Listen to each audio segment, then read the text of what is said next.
Welcome back to Imperfectly Permaculture. This is Destiny coming to you from Zone 4B in Western Maine at my garden and fledgling food forest. Today I wanted to take a moment to talk a little bit about doing permaculture when you have ADHD. So I took off this week from work. It's my daughter's school vacation week, but I also was hoping to do a lot of work in my garden and food forest.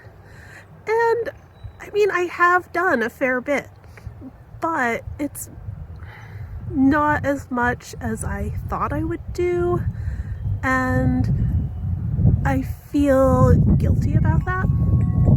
Now, for anyone who has ADHD, you might know that we can struggle with perfectionist tendencies, and I think that's a bit of what's going on.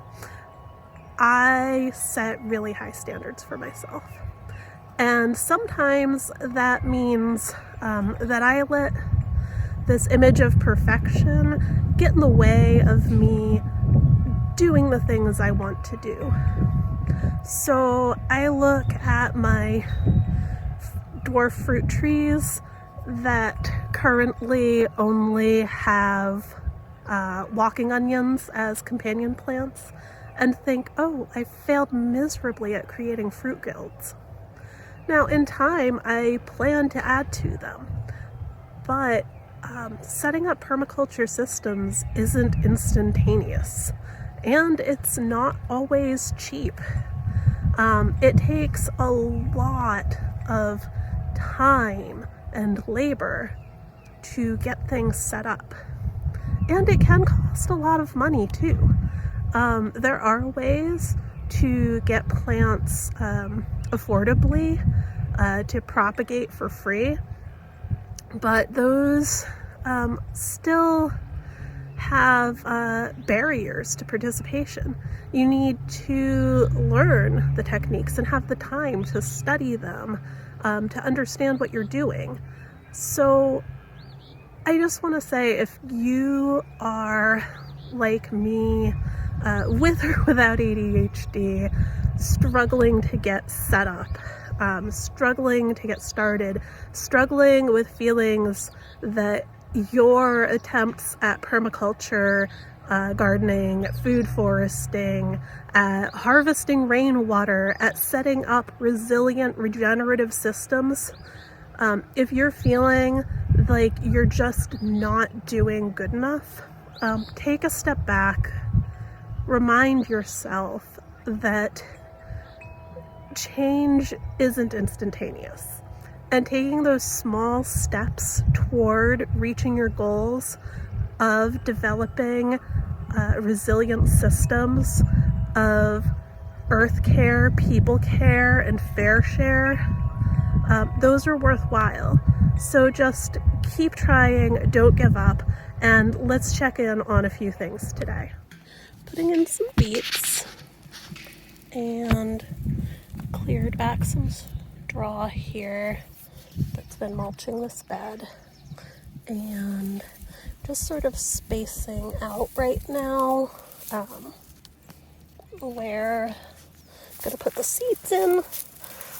Just using my fingers for this, no fancy tools, very low tech here, and making the holes first just makes it so that I don't forget where I've already put seeds. I can't just plant as I go. So I will be finishing up this row and dropping the seeds in.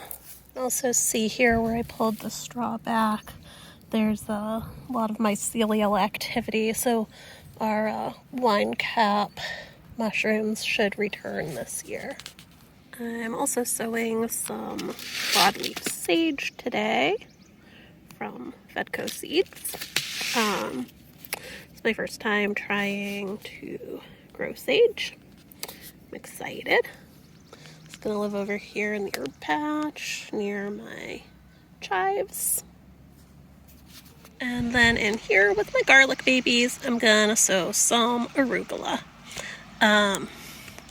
The arugula is nice because if it goes to seed, it still provides a lot of food for our house rabbits. So hopefully I'll get to enjoy some this year before it bolts.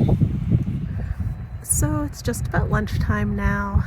I set out some seedlings for hardening off. I checked on some of our saplings. I planted the beets and the sage and the arugula, did a little bit of work on the paths in the annual garden, and also just spent some time outside looking at plants, listening to birds, and being present in the moment. Was it everything I was hoping to accomplish today? No. But I still have the rest of the day ahead of me. So when you're feeling like you can't be as awesome as the other gardeners and permaculturists that you see on YouTube, and it seems like they have their stuff together and you do not, and they do so much and you do so little, try to remind yourself it's not a competition. You're just trying to make your little corner of the world better. What you do is good enough. If you only planted one plant this year, that's enough. If you planted no plants this year, that's enough. We are all different, and we all have different abilities and different capacities, and whatever yours is, you are enough. I hope you'll join me again soon, and I hope I'll get more done this afternoon. Take care.